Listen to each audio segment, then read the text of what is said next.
All right, everyone. Well, this is SANDCAST Beach Volleyball with Bourne and Travis Mewhirter, and we are going back across the country today with a really fun guest in the middle of the college beach season, which thank goodness we get to have one again. And we'd like to welcome to the show Miss Kristen Nuss. Hello, happy to be here. Happy to have you on. Stoked to have you on. It's been so fun to watch how good not only like LSU's gotten as a program, which you guys are a beast, but how good you've gotten as a player. It's so fun to watch you play, and especially like this summer after you guys had your season taken away last year, and then you and Taryn just made up your own season. You're just like, yeah, we'll go to Tennessee this week, and we'll go to Coconut and play in 6 inches of standing water, and we'll head out to Atlantic City. We'll win that one too. It was fun to see you guys just making do despite COVID. Yeah, we definitely just wanted to kind of make the most of the situation. Like we went into quarantine and we were like both just like, well, we're kind of over just sitting here doing nothing. And they had tournaments and we were like, let's do it. And we just kind of just rolled with it and it was super fun and very fortunate that we were able to go do that in the midst of everything. But yeah, definitely exciting and definitely excited for our LSU beach program. I think it's funny. Me and one of my fellow seniors, Olivia Powers, now Ordonez, we listen all the time at practice. We hear the song "Started from the Bottom" by Drake, and it like comes on, and we're like, man, this program we really started from the bottom. And it's like every time it comes on, we're like, yeah, that's our song. Like I feel like that definitely is LSU beach volleyball, like in a nutshell. Yeah. Louisiana beach volleyball in general, for sure, started from the bottom. How was the competition compared to the college game when you were playing in those events down in Florida? I think it's pretty. I mean, obviously the college game is definitely a little different compared to like professional women players. A lot more like Right. physical and everything.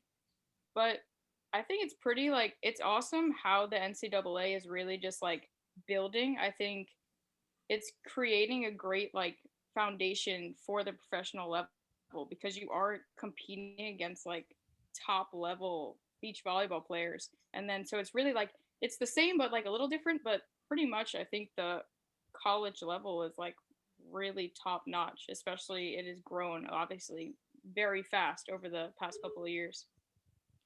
And I think we've seen Yeah, like I agree. I mean, we kind of talk about that a lot. Go ahead, Trav.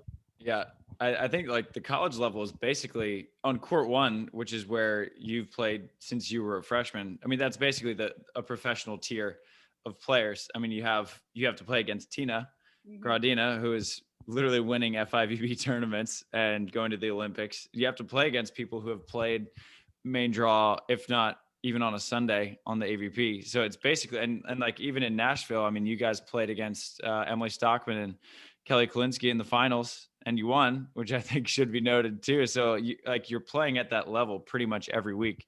Mm-hmm. Then I saw you had a nice win over Molly McBain and Elena Chacon, Florida State's ones. That's a good team. Yeah, for sure. They're so consistent. Like, whew, they're good. When I kind of want to know, like, when you were getting recruited out of high school, so you were like, you won basically everything there was to win in high school. What, 3 state championships indoors? You were like Gatorade Player of the Year.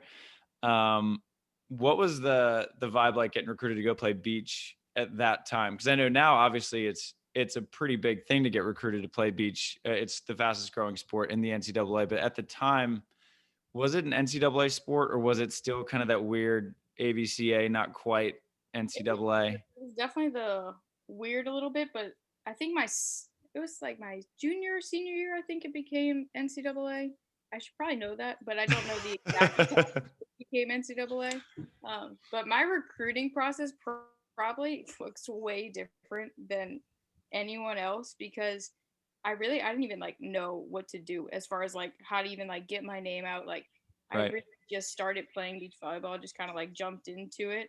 My like best friend in high school, Megan Davenport, she was just like, hey, you want to go like play in this beach tournament? And we're like, sure. We went and played. We got like destroyed by the women. Like they were like older women, and we had like no idea. We went into it and we were like, oh, we're probably gonna win this. Like they're pretty old. Like we can do this. And actually, like I think we maybe got like 4 points or something. Like it was like, wait, sorry, just that was a quick story. Recruiting. So, I had no idea what I was doing. Like, so Megan would make like highlight films, and she would like kind of put me in some of them, and she would send them out. But I really only talked to Russell Brock. I only talked to our head coach, and he saw me at like a showcase thing that was at Coconut Beach. And my brother, fun fact, my brother actually played with Russell in a couple of tournaments at Fuds and stuff. And Russell always jokes because my brother was like, hey, like you should check out my sister, like as a joke, like to try and like come play at LSU. And Russell's like, I get texts like that all the time from like dad saying like, oh, you should look at my daughter, blah blah. So he was like, and then I saw Pete, my brother. He was like, I saw your little sister, and I was like, whoa, okay, we won her. So sorry, long story short, literally didn't talk to like any other programs, and I would not have gone to any other programs, honestly, from Louisiana. Always wanted to play at LSU, so the timing of everything was just perfect, and it kind of just all fell into place. Sorry, that was a long rant. We'll let you rant all day here, Kristen. That's what this podcast is for. I don't even know if it made sense. Kind of jumped around, but you got it. Perfect. I'm the king of rants. I love whenever I get to go down to New Orleans, just how much pride there is in like the local community and the local school. Cause I feel like you get that in the South and on the East Coast, but on the West Coast, there's just too many options. Because if you live in California, you could root for like 15 different professional teams and want to go to 15 different big Division I schools. But in Maryland, we literally just had the University of Maryland. That's like where you wanted to go. And I love going back to New Orleans because everyone in that whole city is all about LSU and all about the Saints. It's fun to be in a place with like that much pride. Oh yeah, it is awesome. To definitely be an LSU athlete, it's pretty cool because I mean, everywhere you go, people just think you like walk on water. You're like, whoa, LSU athlete, wow. So it's pretty cool, and I definitely wear the LSU across the chest with pride for sure. And LSU athletics as a whole are coming up. I mean, you guys were number 1 ranked last year before COVID, which I want to get to. But then you had Joey Burrow winning the Heisman and leading an undefeated national championship season. The basketball team was pretty good. It's probably got to be a pretty fun time to be in Baton Rouge right now. That the football national championship run was pretty cool to just kind of like be around campus, be a part. Like we would go to the dining hall and we were like, we're eating dinner with Joe Burrow. It was a cool little whirlwind for LSU. Yeah. And so last year you guys were ranked number 1 for first time in school history. You were ranked number 1, right? That is correct. And so, I mean, when you guys had the season stopped, like, could you sense that it was kind of coming when it did get stopped? Because you were in Hawaii? We were in Hawaii the first weekend. Then we came home, I think, for a tournament. Then went to TCU, played in a tournament, and then we were supposed to be playing in a home tournament that following weekend. And I had no idea. One of my teammates, Tony Rodriguez, her boyfriend, she kept like telling her stuff, and she would like tell us stuff in the locker room. We'd be like, oh no, like that's not gonna happen. Like we were just like so like, oh no, like never gonna happen. And then it happened. It for sure I was caught off guard. I did not expect it to be like to this level. Yeah, definitely was a little blindsided by that, even though it kind of was like a little progression, I guess. How did you spend most of because I know for us we were it was the same thing. We stopped fully, but then we all kind of had to decide how are we going to go about our business for the next. I mean, I felt like we only knew like, okay, 3 months we're not going to play, or it kept extending. But like, how did you go about your free time? Like the first, let's just say a month to 3 months. It was weird. Our season being cut short, like it was like it was like heartbreaking, but it was also like motivating. So like that, like 1 to 3 months when we had to like go back home and we had to be in quarantine and like literally just not leave the house. I was probably like the most motivated I've ever been. I would like work out like twice a day because it was like all I could do. I would just be like, I would look forward so much to my workouts because I was like, yes, I get to go do something. Like I would force my brother who he plays volleyball, but not really. I'd like force him to like come pepper with me outside just so I could like touch the volleyball. But it really was kind of like the most like Yeah. motivated I've ever been like in my life. And it was crazy because I was just stuck at home. It's such a bummer because like it was so fun to see so many different teams get so good because I mean the East hasn't won a national championship yet. I mean, you guys were ranked number 1 and beating everyone there was to beat. USC was a little bit down. Florida State was playing really good ball, and it was so good. It was so fun to see like such parity in college. But then you guys, everyone stayed, right? I don't know if you guys didn't lose any starters, did you? No, we did not. We originally, we had 6 seniors. Originally, 4 of them came back, and then the other 2 were like, we can't not come back. So they came back this semester. So they weren't here last semester, but now they're back. So Okay. We're all back. That's awesome.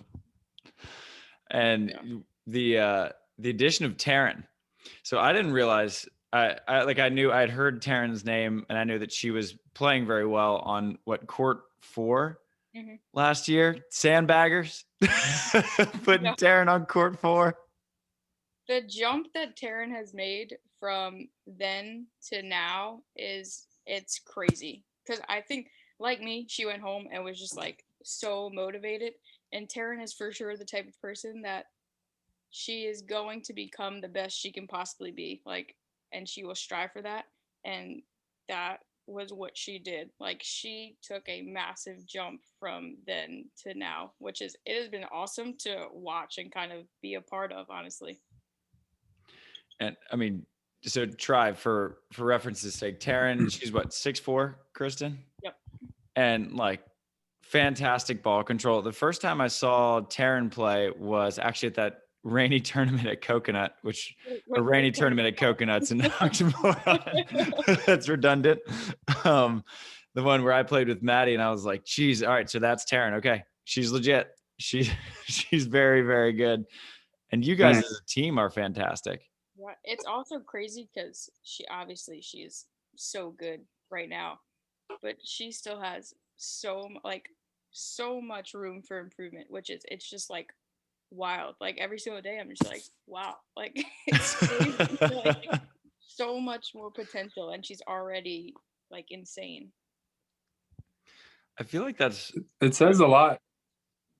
It says a lot that, I mean, I feel like it's a reoccurring pattern that you hear the players that are going to be good long term and that are going to really grow are the ones who stepped out in COVID and were like, okay, I can either take a bunch of time off or I can just go even harder. And I don't really know why, but I'm just going to go. And those are the players that you're going to see in this season and the next that are going to make those strides. I feel like it was like an opportunity for players to separate themselves, and they got an option. Hey, you want to go do nothing because you have an excuse to do nothing, or you can do a lot and you have no reason to do a lot. And it's kind of like it was like a bait for people to take. And I mean, you take someone with that kind of physical talent and abilities and then put that work ethic and consistency behind it, and sky's the limit for you guys. Yeah. Wow, that was a nice little analogy there. I like that. Rant. There's my rant. Dang. I had to go on one rant. But I think like one of the hallmarks of the LSU program for a while, and we've had Russell on, I think once or twice, but is how good LSU is at player development. Because for a while, like it would, like Russell wasn't getting the top, like the big dog recruits, right? They were going to the USCs, the UCLAs, the Pepperdines. Now you guys, I think, are a big enough name where people are like, yeah, like LSU's our spot. But what is it about LSU and the coaching staff and culture that allows players like you and Claire and Taryn to really blossom into like the number one team in the country that you guys have become? Yeah, I think it's just I think we play a little bit of different style than other college teams. You for sure, I feel like, don't all the time in college see like the typical bigger block, smaller defender, and that's, you see that literally across the board for us. Um, so it's just that like different style of playing, I think, and our coaching staff, each one of them brings like such a different thing to the table, which is really unique and awesome to kind of be a part of.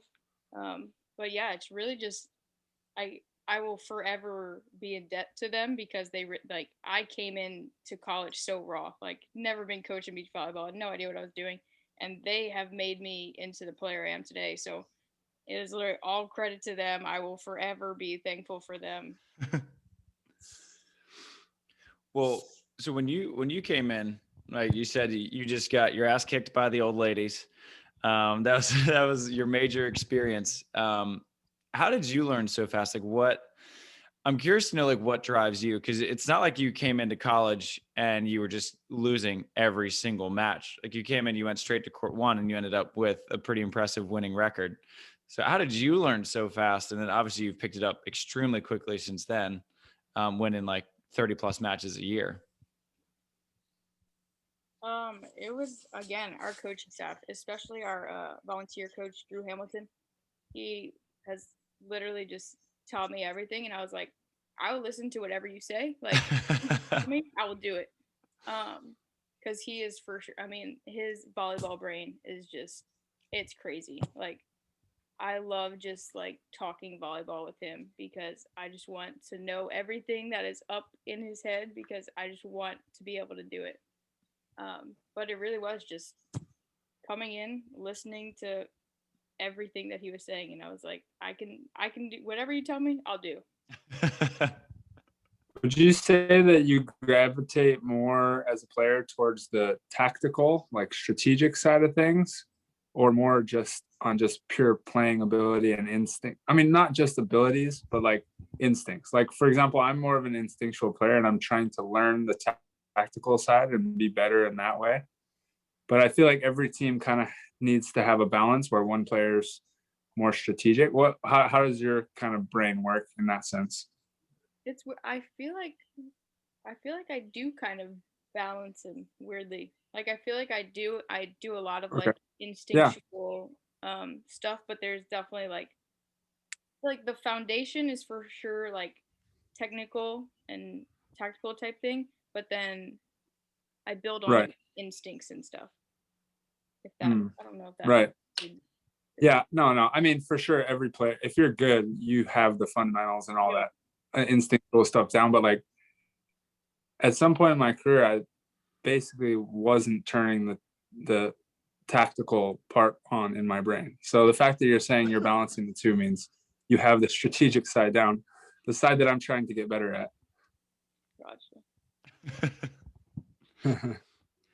with with LSU as a team, it's always so interesting to me the culture in college beach volleyball, because while you guys are obviously it's a team, and it's a team sport, and me and Tri, we've talked about the format of college beach and how that's the best in all of any beach volleyball. Um, it's always still some internal competition of who gets on court one and who gets on court two. And I obviously haven't been around the LSU team all that much, or at least as much as I've been around like Pepperdine, USC, and UCLA. But it seems like you guys just have such a good team culture. Um, Yeah, and that's I don't know definitely if you could speak on that. no, that's definitely a focus that even the coaches put on, but I think even collectively as a team, like we want to have a great culture. Like we want to be a family, and I mean we are. Um, but it's definitely encouraged. So obviously, it's we need 5 pairs. We need 3 out of 5 to win. So doesn't matter who's gonna go out and do it. We just need 3 of them to do it. So it's definitely not like, oh, the ones are so much better and we need them more than the fives. And that is constantly stressed by our coaches, and everyone on our team knows it. But it's definitely, I would say it starts with the coaching staff for sure, encouraging it.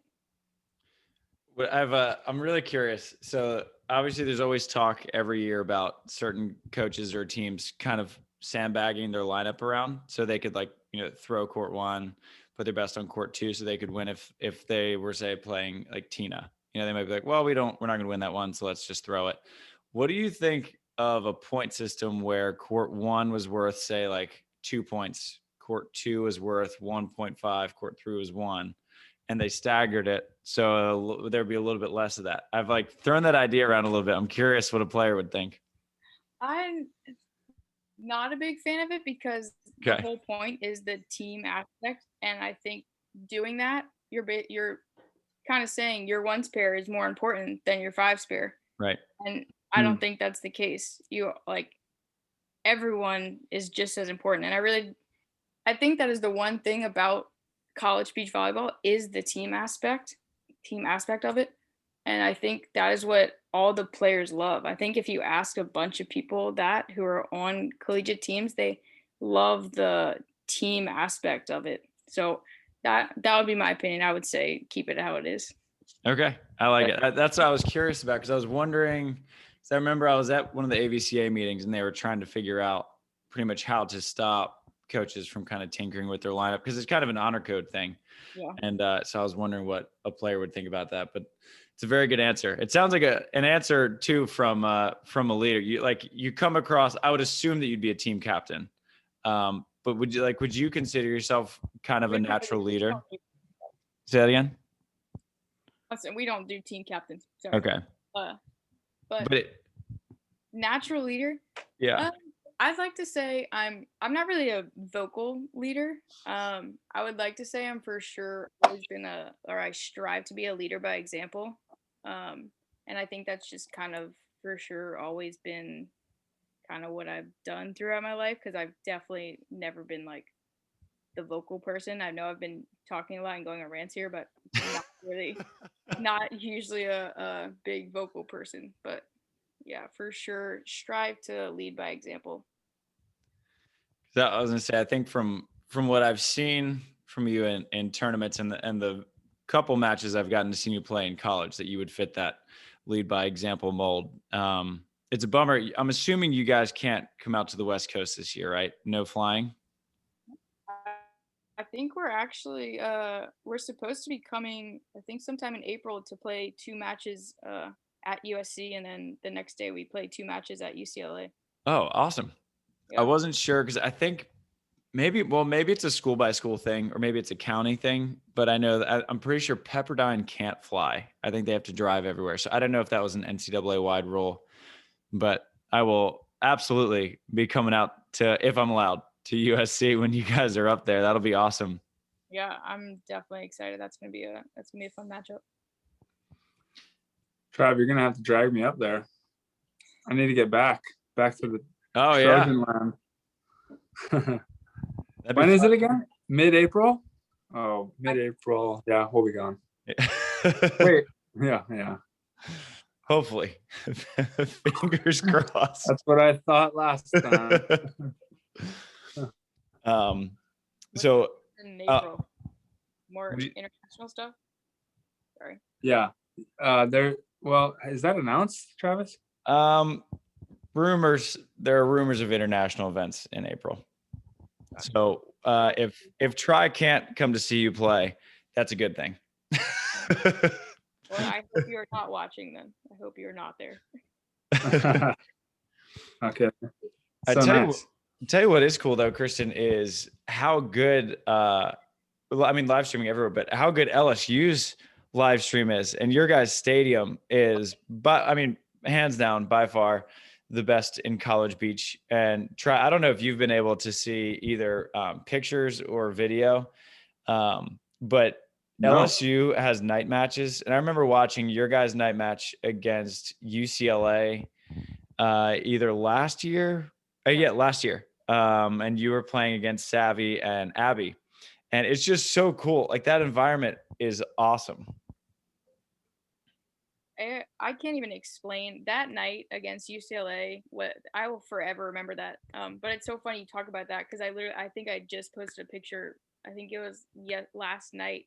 Just like we had a nice little number one versus number two against Florida State. They beat us. They for sure were the better team that night. Um, but it just hit me. I was like, wow, like I am so grateful to be able to play in this stadium and especially under the lights. Like it's so surreal. And it is for sure the best stadium. I I will again I thank LSU so much. Like just the fact that they gave us that a beach program just like on the rise. They were just like, here's the best stadium in the country. Like it's incredible, and I hope everyone gets the chance to come see it because it's pretty awesome. Sounds amazing. Yeah, you should A definitely good. if you're ever in Louisiana, check out. I would love to. Louisiana's been avoiding me over the years. Like for some reason I couldn't make it to all the AVPs, and Travis has been there a few times for the. I've been wanting to go to the what's it called, where the national championships were, the coast what weren't they down there? Well, there's Gulf Shores. Gulf Shores is in Alabama. That's Alabama. Yeah. What am I thinking of? I don't know. Travis has told me about all the spots down there. Dude, it's insane how many places there are to play beach volleyball in just like kind of the New Orleans area. I mean, you got Coconut Beach, Mangoes, Diggs, LSU, Oasis. Right. That's right. Oasis. Yeah. Yeah. There's like 5 like Dang, that's crazy. Yeah. It's awesome. We need to bring it back there. Not to mention night matches. Those are like, there's just a different vibe and energy to night matches. It's definitely some of my most memorable matches are under the lights at night. It just brings some sort of like different feel. It's so weird, but so awesome. I wish our Florida State game that we had this past weekend, if we would have been able to have like 100% capacity, I really think we would have topped our record from last year against UCLA because there was just so much buzz. Like people are just really wanting to come out and watch LSU beach volleyball, which is awesome and exciting. So cool. How many people? Go ahead, Dry. How many people does the stadium hold? Do you know the capacity? I do not know that, but I know we set the record for. I could look it up. Can you? I think Try cut out a little. Okay. Yeah. I think we're back, but I'm here. Can you sleep after night matches, Kristen? Because when we were in Doha, all of our matches were 7 p.m. or later, and I couldn't get to sleep till like 4 or 5 in the morning. I just get so revved up from playing, and then like mentally, I'm just like replaying all the points, and I can't sleep to save my life after. Yeah, it's funny you say that. When after our Florida State game, it may have been a little incentive because we lost, but I came home and I watched like everyone's film. Like I was just up till like 1, 2 in the morning just watching film. Like I gotta play tomorrow morning, but can't sleep. So yeah. I love it. That says a lot. That's what I want to do, but I don't. I gotta make myself watch more film. I have to force myself to watch film. I don't know why. I mean, some people learn different. Like I learn from watching and doing, and I don't know. I mean, you learn from just doing over and over and over again. I mean, that's like what you grew up doing. So I don't know. I mean, some people like they can watch film for hours and hours and not get anything out of it. I watch it. I'll watch the same point like 35 times, which like Kristen, I feel like we're probably pretty similar in that aspect. Yeah. I also think it's funny to go back, and honestly, some of the points are just so funny, and it's just fun to just go back and watch. I loved your Instagram post of you running into Taryn. It was cracking me up. Man. Yeah. You look so tiny next to her. And so for our listeners, the very few of whom who have not seen or heard of you, Kristen's 5'6". And have you won more beach volleyball matches than anyone in NCAA beach volleyball? I don't think so. I feel like Kelly and Sarah probably are up there. Yeah, because I feel like percentage-wise, obviously, I think that they're the highest, but I think just because there's so many more schools now, I feel like you guys just play more, like just volume-wise. I'm not actually sure. I have no idea what the numbers are. Well, so whatever the numbers are, you win a lot. Um, and I think it's especially cool because you're not supremely gifted in the height category, and yet you're out there. And I've never heard you make an excuse about it. And I'm sure that there are. Does it just kill you when people say, "Oh, if I had a couple more inches, I could do this," and you're just sitting there like, "You can do it." I do, but I will say I honestly say that sometimes too, because I'm like, man, if I was 5'7", I probably could have touched that ball. But my that's something I for sure like. I will being 5'6", I for sure like to like prove people wrong, because everyone for sure looks across the net, especially now playing with Taryn. I make her look significantly taller probably than she is. But it's for sure something I'm like, I gotta do it for my 5'6"ers out there. Like show people that we can be athletic and we can do something. But it's for sure the height thing. It's always funny too, because when I'm walking around with Taryn, everyone always comes up and they're like, "Oh, you got to play a sport," and I'm just like, "Oh yeah, she does." It's all the time, but I love it. I wouldn't change it. I like my 5'6". That's so funny. Did you have like any sporting like role models growing up?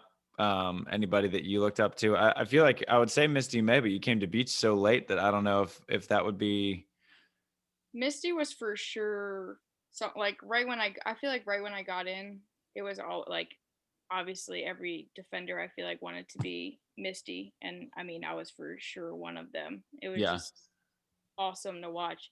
I think also another beach person that I also, when I first got into, was Laura Ludwig. Like watching her play defense was just like, whoa, like I want to be doing that.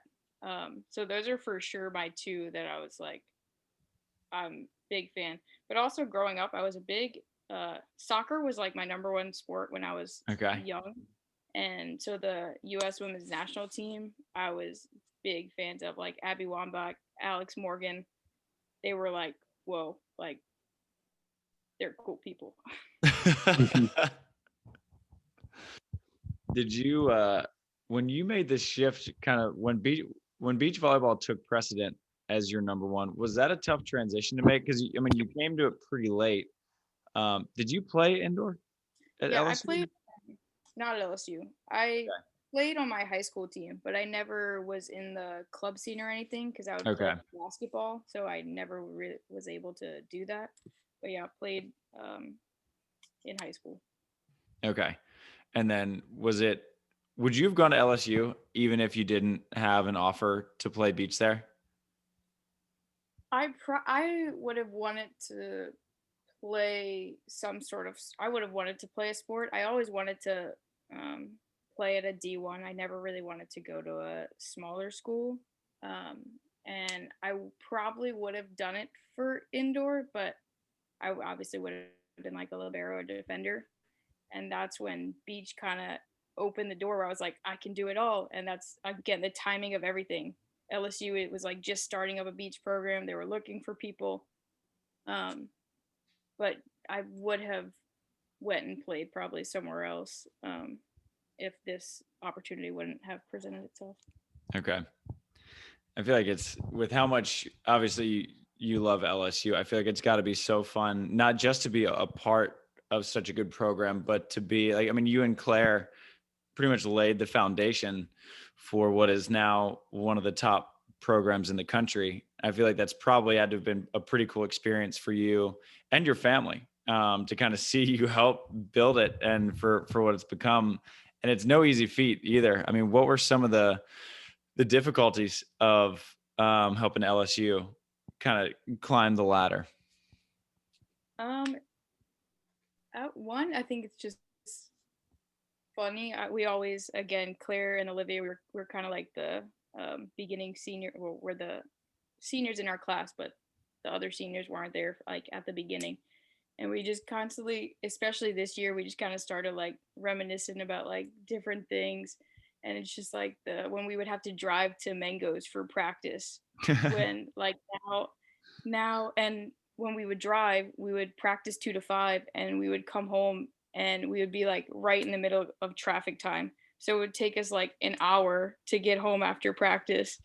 And now we like come into our stadium before practice. We get like treatments. We have like heat packs, and every single time we're like, wow, what did we do before this? Like we would just roll up to Mango's and play volleyball and then leave. Like just like little things like that. It's just like so crazy to like think back on. But it's been a fun ride. Yeah, and like you said, started from the bottom, and now you're here. I mean, you guys had a high bottom. I'll give you credit for that. Your bottom was higher than most college programs. But how much have you seen the college beach landscape change? Because I think that this year is the most talent that's ever been in college beach volleyball, which helps because we have like 15-year seniors now because of like COVID and red shirts and whatever kind of shirt that they could use. But I just look at like your guys' lineup. You returned all your starters, and USC not only returned its lineup, but it got like all these new freshmen, and it got Tina back, and UCLA is pretty much all back, and Pepperdine's all back, and it's so cool to see. It's like, geez, like this is like an AVP main draw that's happening between you guys and Florida State. Yeah, I think that's also an exciting thing for like nationals this year, because if you win this year, like, whoa, like you won like the super nationals, like all these super teams out there. Right. It's just it's wild. But yeah, what was the question again?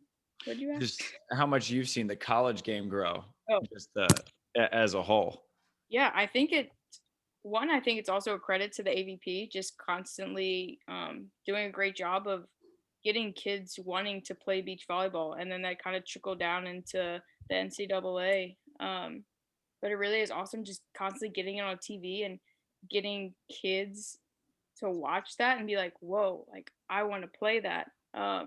It's been awesome, and I think it'll just like keep growing, just like so fast, and I'm very excited like what 5 years from now will look like. I'm just so excited. It's like the opposite of the NBA bubble, where people were talking like it was going to be an asterisk on the championship for the NBA. You guys need an asterisk because it was the super season, the super teams.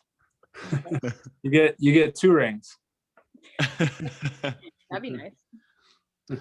Yeah, but try if we can get you out to a match this year, I think that would be a lot of fun. But because have you seen like a college match live before? At SC. I've watched Okay. SC maybe once or twice. Okay. Because it's so fun to see live how good they all are, but it's also like there's nothing better when it's 2-2 down to a third set on like court 1 or 2. Mm-hmm. And like everyone crowds around, and it's just like it's the coolest vibe, because then like you mentioned before, Kristen, like that's when like it is a team versus a team and not just 2 individuals versus 2 individuals. It's a cool thing to see, especially that's my dream. Yeah, that's my dream, to have to have me actually like the other players on our national team for once. It'd be great. I know. Because I just can't. No, we're all close, but I mean, every time the other team's playing, you have no reason to cheer for them at all. They're like your worst enemy, and I think someone on the professional level needs to step up and like see what's happening here, and like fans would totally rally around the team camaraderie itself. Oh, for sure. I mean, we see it with the Ryder Cup every couple of years for golf. You know, like they're individuals competing against each other, and then you put them together like America versus Europe, and it's like, oh, here we go. Yeah, you're not watching Tiger Woods golf, but you're really excited to see his reaction and like how he's, cheering on his teammates or whatever. I think it'd be cool. But no, I have seen. I also saw. Who was it? Hawaii versus UCLA or something. I played at Manhattan Beach Pier. Okay. Yeah, that was a pretty good one. Yeah, because UCLA always hosts East meets West every year, so that's kind of like a Ryder Cup feel, where it's they pit the East Coast teams against the West Coast teams. Actually, like Kristen, in East meets West, like, do you guys root for Florida State to say beat UCLA? Because at the end of the day, you're also competing against Florida State for the East region spot in nationals. So you kind of like, go East, not yet. It's a little. I go back and forth because I do being from Louisiana and stuff. I'm for sure like, even though we're not really East Coast, but represent the East Coast. I will for sure say I would want Florida State over a West Coast team. Okay. You just that would be so awesome if it was like USA teams against, say, like or Brazil, and it was like exactly how the collegiate game was run. That would be awesome to watch. Like, it'd be so cool. I would. That's my dream. When I get when SANDCAST blows up and we get like $1 million sponsor, we'll make that event happen. Wow. So if you're listening. Oh man. Oh yeah. So that's the dream. But what are your plans kind of post college, or have you thought about it yet? I'm assuming my assumption would be that you want to play AVP since you've already got out in as many qualifiers as you can. And my guess would be that you have some international ambitions, but I wouldn't want to assume anything. Yeah, all of your assumptions are correct.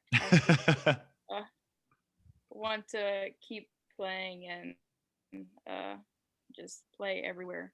That is the plan. Does that mean you would even move out to Cali?